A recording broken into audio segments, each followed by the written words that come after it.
Singer కల్పన నిద్ర మాత్రలు మింగిన కేసులో సింగర్ కల్పన కూతురు స్టేట్మెంట్ ఇప్పుడు కీలకంగా మారింది. సింగర్ కల్పన కుమార్తె స్టేట్మెంట్ ని పోలీసులు రికార్డ్ చేశారు. ఆమె చెప్పిన విషయం ఏంటి అంటే, మా అమ్మకు ఎలాంటి ఇబ్బందులు లేవు అని చెబుతూ ఉన్నారు. దయాప్రసాద్తో ఎటువంటి ఇబ్బందులు లేవు అని కల్పన కుమార్తె చెప్తున్నారు. కల్పన నిద్రలేమితో బాధపడుతూ ఉన్నారు, అందుకే ఎక్కువ నిద్ర మాత్రలు మింగారు అని కూడా కల్పన కుమార్తె చెప్తుంది. మా అమ్మ ఇన్సోమ్నియాతో బాధపడుతోంది, కొంతకాలంగా మా అమ్మ టాబ్లెట్స్ వాడుతోంది అంటూ చెప్తోంది. అయితే టాబ్లెట్స్ ఓవర్డోస్ అయింది, అందుకే ఆమె అపస్మారక స్థితిలోకి వెళ్ళిందని కూడా చెప్తుంది. ఎటువంటి బలవన్మరణానికి ప్రయత్నం చేయలేదు అని ఆమె కుమార్తె చెప్తుంది. ఒకసారి ఆమె కుమార్తె ఏం చెప్తుందో విందాం. I'm Kalpana Raghavendra, Prasad Prabhakar's daughter. మా అమ్మకి no issues. She's perfectly fine and happy. మా అమ్మ, she's a singer. She's doing her LLB and also doing her PhD. So దానివల్ల she has insomnia. So to treat her insomnia, doctor had prescribed her a tablet and she had consumed that in an overdose. Like, she had overdosed slightly. This is not a suicide attempt.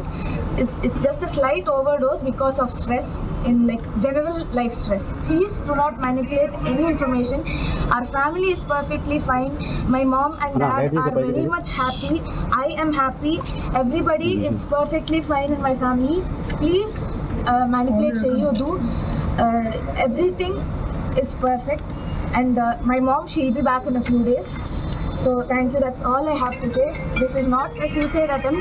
This is just a slight overdose from an insomnia tablet prescribed by the doctor. That's it. My mom is perfectly fine. She'll be back with all of you in a few days. That's all I have to say. Thank you very much. మా ప్రతినిధి పెట్రిషా ఉన్నారు పూర్తి సమాచారం అందించడానికి. కల్పన ఎటువంటి బలవన్మరణ ప్రయత్నము చేయలేదు అని కల్పన కుమార్తె చెప్తున్నారు. ఆమె నిద్రలేమితో బాధపడుతూ ఉండటం కారణంగా ఎక్కువ నిద్ర మాత్రలు వేసుకోవడంతో కొంత ఓవర్డోస్ అయింది, దాని కారణంగానే ఆమె అపస్మారక స్థితిలోకి వెళ్ళింది అని కల్పన కుమార్ చెప్తుంది. మా ప్రతినిధి పెట్రిషా ఉన్నారు పూర్తి సమాచారం అందించడానికి. పెట్రిషా, ఇప్పటికే కల్పన భర్త పోలీసుల అదుపులో ఉన్నారు, కొన్ని అనుమానాలు కూడా వ్యక్తం చేశారు. ఇప్పుడు కుమార్తె ఇచ్చిన స్టేట్మెంట్తో అంతా ఓకేనా? సింగర్ కల్పన కేసులో కూతురు స్టేట్మెంట్ ప్రస్తుతం కీలకంగా మారింది. పోలీసులు కూడా స్టేట్మెంట్ రికార్డ్ చేశారు. మా అమ్మకి ఎటువంటి ఇష్యూస్ అస్సలు లేదు, తను హెల్తీ హ్యాపీగా ఉంది, ఇన్సోమియాతో బాధపడుతుంది, అందుకే తను స్లీపింగ్ టాబ్లెట్స్ వాడుతూ ఉంటుంది అంటూ కూతురు చెప్తుంది. కొంతకాలం నుంచి తను టాబ్లెట్స్ తీసుకుంటుంది, నిద్ర రావడానికి మాత్రమే తను టాబ్లెట్స్ తీసుకుంటుంది అంటూ కూతురు చెప్పుకుంటూ వచ్చింది. మరోవైపు కూడా టాబ్లెట్స్ ఓవర్ డోస్ అవ్వడం వల్ల తను అన్కాన్షియస్ అయ్యింది, మోతాదు మించి తను తీసుకున్నట్టుంది అంటూ చెప్పుకొస్తుంది. మరోవైపు తను ఎటువంటి చనిపోవడానికి అటెంప్ట్ చేయలేదంటూ చెప్తున్నారు. జనరల్ స్ట్రెస్ ఇదంతా కూడా. మా ఫ్యామిలీ అంతా కూడా చాలా హ్యాపీగా ఉంది. అమ్మ ఎల్ఎల్బి చేస్తుంది, నేను చేస్తున్నాము, చదువుకుంటూ ఉన్నాము. ఇక్కడ హైదరాబాద్ కి ఒక ఈవెంట్ ద్వారా వచ్చిందంటూ కూతురు చెప్పుకొస్తుంది. ఒకవైపు చూసుకుంటే కూడా బలం అన్నం కూడా నేను అసలు దానికి ప్రయత్నించలేదు అమ్మ, మేమందరం కూడా చాలా సంతోషంగా ఉన్నాం. My father is happy, my happy, even I'm happy. దయచేసి మీడియా స్పెక్యులేషన్స్ అనేవి ఆపేసేయండి, మ్యానిపులేట్ చేయకండి. సోలో క్రష్ అనే టాబ్లెట్ వేసుకుందంటూ వైద్యులు చెప్పుకుంటూ వస్తున్నారు. పూర్తిగా చూసుకుంటే కూడా అది మోతాదు మించి తీసుకోవడం వల్ల, ఓవర్ డోస్ అవ్వడం వల్ల అన్కాన్షియస్ అయిపోయింది. ఏదైతే 10 mg టాబ్లెట్ ఎక్కువ తీసుకోవడం వల్ల కూడా ఇటువంటి జరుగుతూ ఉంటది. ఇన్సోమియా వల్ల తను బాధపడుతుంది, అంటే నిద్రపోవడానికి చాలా ఇబ్బంది ఉంటుంది కాబట్టి డాక్టర్ ప్రిస్క్రిప్షన్ ద్వారా తనకి టాబ్లెట్స్ ఇచ్చారు. స్లీపింగ్ టాబ్లెట్స్ వల్ల ఇదంతా జరిగింది. ఎటువంటి చనిపోవడానికి తను మోమాటికి ప్రయత్నించలేదంటూ కూతురు చెప్పుకుంటూ వస్తుంది. ప్రధానంగా చూసుకుంటే కూడా కొద్దిసేపటి క్రితం కూడా ఆరోగ్య పరిస్థితికి కూడా ఒక హెల్త్ బులెటిన్ రిలీజ్ చేయడం జరిగింది. భర్త ప్రభాకర్ మరియు కూతురు మరియు కల్పన స్టేట్మెంట్ కూడా పోలీసులు రికార్డ్ చేసుకున్నారు. ఆ తర్వాత కల్పన ఫోన్ మరియు భర్త ఫోన్ కూడా సీజ్ చేశారు. అనేక కోణంలో కూడా దర్యాప్తు కొనసాగిస్తున్నారు. ఒకవైపు చూసుకుంటే కూడా భర్తకి మరియు కల్పనకి ఏదైనా గొడవలు ఉన్నాయా? మరోవైపు వస్తున్న వార్త ఏంటంటే, కూతురు చదువుకోవడానికి ఇక్కడ హైదరాబాద్ రామంటే తను నిరాకరించింది, దానివల్ల కూడా తీవ్ర మనస్తాపంకి గురైందంటూ కూడా వార్తలు అయితే వస్తున్నాయి. హుటాహుటిగా అంటే నిన్న జరిగిన వెంటనే ఇమీడియట్లీ స్టమక్ ని వాష్ చేయడం, ఒత్తిడికి గురి అవుతే ఆ వాటర్ ఏదైతే నీళ్లు కడుపులో పూర్తిగా కూడా లంగ్స్ లో వెళ్తాయి, చేరుకుంటాయి కాబట్టి వెంటనే డాక్టర్స్ వెంటిలేటర్ పెట్టి 12 అవర్స్ వరకు మానిటర్ చేస్తారు. ఒకవైపు 2 అవర్స్ నుంచి అయితే ఇప్పుడు చాలా స్టేబుల్ గా ఉంది తన హెల్త్ కండిషన్ అంటూ. అంటే కల్పన మాట్లాడుతుంది, చూస్తుంది, కానీ కొంచెం డిజీనెస్ కానీ కొంచెం అన్కంఫర్టబుల్ గా అయితే ఉందని కూడా తెలుస్తుంది. మరోవైపు చూసుకుంటే కూడా 3-4 రోజుల తర్వాత కూడా పూర్తిగా డిశ్చార్జ్ చేస్తారని తెలుస్తుంది. ఒకవైపు హెల్త్ అంతా కూడా సెట్ అయిన తర్వాత డిశ్చార్జ్ చేస్తామని తెలుస్తుంది. మరోవైపు ఎటువంటి రిస్క్ అయితే లేదు, క్రిటికల్ గా లేదని కూడా తెలుస్తుంది. దీనికి సంబంధించిన KPHB పోలీసులు కూడా దర్యాప్తు కొనసాగుతున్నారు. ఒకవైపు కేరళ నుంచి కూతురు కూడా వచ్చింది.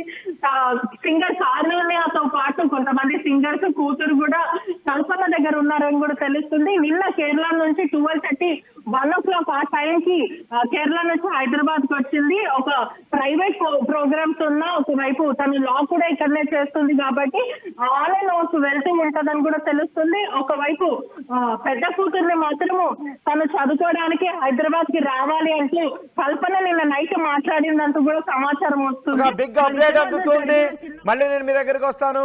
గాయని కల్పన దగ్గర కూడా పోలీసులు స్టేట్మెంట్ రికార్డ్ చేశారు. గాయని కల్పన నిన్న ఆమె అపస్మారక స్థితిలో ఫ్లాట్లో ఉండటానికి కనుగొని వెంటనే హాస్పిటల్లో అడ్మిట్ చేశారు. గాయని కల్పనకు డాక్టర్లు చికిత్స చేసిన తర్వాత ఆమె అపస్మారక స్థితి నుంచి కోలుకున్నారు. ఆమె స్పృహలోకి వచ్చారు. అయితే గాయని కల్పన ఎందుకు అపస్మారక స్థితిలోకి వెళ్లారు, ఆమె బలవన్మరణానికి పాల్పడ్డారంటూ పెద్ద ఎత్తున ప్రచారం జరిగింది. ఆమె భర్తను కూడా పోలీసులు అదుపులోకి తీసుకుని ప్రశ్నించారు. గాయని కల్పన అధిక నిద్ర మాత్రలు వేసుకోవడం ద్వారానే ఆమె అపస్మారక స్థితిలోకి వెళ్లారు అని చెప్పారు. ఇప్పుడు గాయని కల్పన కుమార్తె మీడియాతో మాట్లాడారు. కల్పన నిద్రలేమితో బాధపడుతోంది. అందుకే కల్పన ఎక్కువ డోస్ తీసుకుంది. నిద్రమాత్రలు ఎక్కువగా తీసుకోవడం వల్ల, స్వల్పంగా ఓవర్ డోస్ కావడం వల్లే కల్పన అపస్మారక స్థితిలోకి వెళ్ళింది అనే విషయాన్ని ఆమె చిన్న కూతురు చెబుతూ ఉంది. అయినప్పటికీ కూడా పోలీసులు ఆమె భర్తను విచారిస్తున్నారు. కల్పన కుమార్తె చెప్పిన విషయాలలో వాస్తవాలు ఎంత అనే విషయంపై కల్పన దగ్గర కూడా పోలీసులు స్టేట్మెంట్ రికార్డ్ చేసినట్టుగా తెలుస్తోంది. అందులో కల్పన చెప్పిన విషయాలు వేరే విధంగా ఉన్నట్టుగా తెలుస్తోంది. కల్పన చిన్న కుమార్తె చెప్పిన విషయాలు వేరే విధంగా ఉన్నాయి. నిద్రలేమితో బాధపడుతున్న తన తల్లి ఆ నిద్రలేమి నుంచి ఎక్కువసేపు నిద్రపోవడానికి మాత్రమే కొన్ని ఎక్కువ టాబ్లెట్స్ వేసుకోవడంతోనే ఆమెకు ఓవర్ డోస్ అయ్యి ఆమె అపస్మారక స్థితిలోకి వెళ్ళింది అని చిన్న కుమార్తె చెప్తోంది. కానీ కల్పన ఇచ్చిన స్టేట్మెంట్ మాత్రం వేరే విధంగా ఉంది. చిన్న కుమార్తె చెప్పిన విషయానికి భిన్నంగా ఉంది. గాయని కల్పన స్టేట్మెంట్ను కూడా పోలీసులు రికార్డ్ చేశారు. కల్పన ప్రస్తుతం ఆసుపత్రిలో చికిత్స పొందుతూ ఆమె స్పృహలోకి వచ్చింది. చదువుకోవటానికి హైదరాబాద్ రావాలి. కల్పన కుమార్తె వేరే రాష్ట్రంలో చదువుకుంటోంది, కేరళలో చదువుకుంటోంది. అయితే ఆమెను హైదరాబాద్ వచ్చి చదువుకోవాలి అని కూతురికి చెప్పింది. పెద్ద కూతుర్ని హైదరాబాద్ వచ్చేయాలని చెప్పింది. కానీ పెద్ద కుమార్తె కేరళలోనే ఉంటాను అని చెప్పడంతో మనస్తాపంతోనే టాబ్లెట్లు వేసుకున్నాను అని పోలీసులకు చెప్పినట్టుగా తెలుస్తోంది. సింగర్ కల్పన కేసులో కుమార్తె స్టేట్మెంట్ని రికార్డ్ చేశారు పోలీసులు. అమ్మకు ఎలాంటి ఇష్యూస్ లేవు, అమ్మ ఇన్సోమ్నియాతో బాధపడుతుంది, కొంతకాలంగా టాబ్లెట్స్ వాడుతుంది.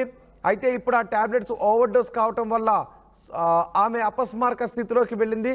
ఆమె బలవన్మరణ ప్రయత్నం చేయలేదు అని చిన్న కుమార్తె చెప్తుంది. ఫ్యామిలీలో కూడా ఎలాంటి ఇష్యూస్ లేవు అని కుమార్తె చెప్తోంది. అదే సమయంలో కల్పన స్టేట్మెంట్ను కూడా పోలీసులు రికార్డ్ చేశారు. కల్పన చెబుతున్న వివరాల ప్రకారం ఆమె కుమార్తె కేరళలో చదువుకుంటుంది. కేరళలో చదువుకుంటున్న కుమార్తెను హైదరాబాద్ వచ్చి చదువుకోవాలి అని చెప్పడంతో ఆమె నిరాకరించడంతో కల్పన మనస్తాపంతో టాబ్లెట్స్ వేసుకున్నట్టుగా తెలుస్తుంది. అందుకే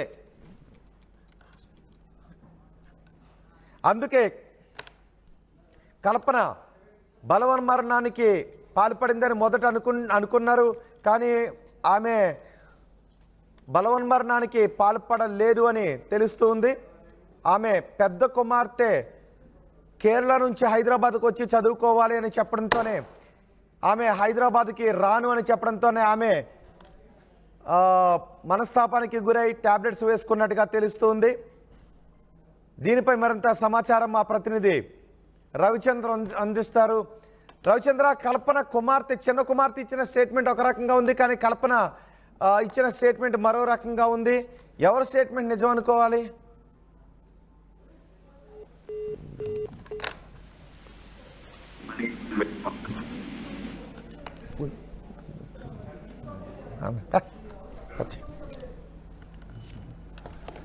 గాయని కల్పన ఒక రకమైన స్టేట్మెంట్ ఇస్తే, గాయని కల్పన చిన్న కుమార్తె మరో రకమైన స్టేట్మెంట్ ఇచ్చారు.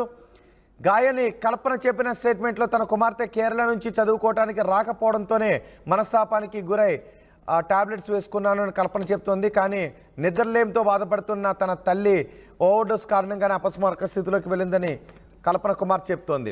మా ప్రతినిధి రవిచంద్ర ఉన్నారు. రవిచంద్ర, ఎవరు చెప్పిన స్టేట్మెంట్ నిజం? ఇప్పటికే ఏమైనా అనుమానాలు ఉన్నాయా? రోహిత్, కల్పన నిద్ర మాత్రలు మింగటం వెనుక మిస్టరీ అయితే ఇంతవరకు కూడా ఎవరూ ఛేదించలేదు. కల్పన అయితే పోలీసులకు తన కుమార్తెను చెన్నై నుంచి హైదరాబాద్ రమ్మని అడిగాను, తను రాను అనటంతో మనస్తాపంతో నిద్ర మాత్రలు మింగినట్లుగా పోలీసులకు స్టేట్మెంట్ ఇచ్చినట్టుగా తెలుస్తోంది. అయితే కుమార్తె మాత్రం లేదు, అది నిజం కాదు, తనకి నిద్రలేమి ఉంది, దానికోసం తను నిద్ర మాత్రలు వాడుతుంటుంది, డోస్ ఎక్కువైనందువలన అలా జరిగింది తప్పితే నా విషయంలో కాదు అంటూ కుమార్తె చాలా కాంట్రాస్ట్ స్టేట్మెంట్ ఇవ్వటం జరిగింది. సో ఇద్దరు స్టేట్మెంట్లు తీసుకున్న తర్వాత అసలు భర్త ఎలాంటి స్టేట్మెంట్ ఇస్తాడు, ఎందుకు ఆవిడ నిద్ర మాత్రలు మింగాల్సి వచ్చింది, లేదా గత 2 రోజులుగా తను ఊర్లో లేరని చెప్పినట్లుగా సమాచారం అయితే ఉంది. తను ఎక్కడికి వెళ్ళారు, వెళ్లే ముందు కానీ వెళ్ళిన తర్వాత కానీ ఫోన్ లో వాళ్ళిద్దరి మధ్య ఏదైనా సంభాషణ జరిగిందా, ఇవన్నీ కూడా ఇప్పుడు మిస్టరీగానే ఉంది. పోలీసులు ఈ కోణంలో కూడా ఆలోచించి ఈ కేసుని డీల్ చేసే పరిస్థితి అయితే కనిపిస్తోంది. ఇప్పుడు ఈ విషయంలో కల్పన చెప్పింది నిజమా, లేదా కల్పన భర్త ప్రసాద్ ఎవరైతే ఉన్నారో తను ఇచ్చే స్టేట్మెంట్, అలాగే తన కుమార్తె స్టేట్మెంట్, మూడింటిని పోలీసులు పరిగణలోకి తీసుకొని ఈ కేసును విచారిస్తే తప్పితే ఇందులో నిజానిజాలు తెలిసే పరిస్థితి లేదు. రైట్, అంటే ఇద్దరు స్టేట్మెంట్స్ లో కొంత విభేదం ఉంది కాబట్టి మళ్ళీ పోలీసులు ఏమైనా అనుమానాలు వ్యక్తం చేసే అవకాశం ఉందా? ఇప్పటికైతే పోలీసుల వైపు నుంచి ఇద్దరు స్టేట్మెంట్లు తీసుకున్నారు. అలాగే ఆ భర్త వైపు నుంచి స్టేట్మెంట్ ఏమొస్తుంది, అతను పోలీసులకు ఎలాంటి సమాచారం ఇచ్చాడు, నిద్ర మాత్రలు కల్పన మింగటం వెనుక ఏదైనా రీజన్ ఉందా అనేది, ఆయన వర్షన్ ఏంటనేది ఇప్పటికైతే పోలీసుల నుంచి బయటికి సమాచారం అందలేదు. సో పోలీసులు భర్త స్టేట్మెంట్స్ రికార్డ్ చేసిన తర్వాత ఈ ముగ్గురు స్టేట్మెంట్స్ ని విశ్లేషించి వాళ్ళు ఒక నిర్ణయానికి వచ్చే అవకాశం ఉంది. ఆ కోణంలోనే ప్రస్తుతం అయితే ఈ కేసు విచారణ జరుగుతోంది. రైట్ రవిచంద్ర.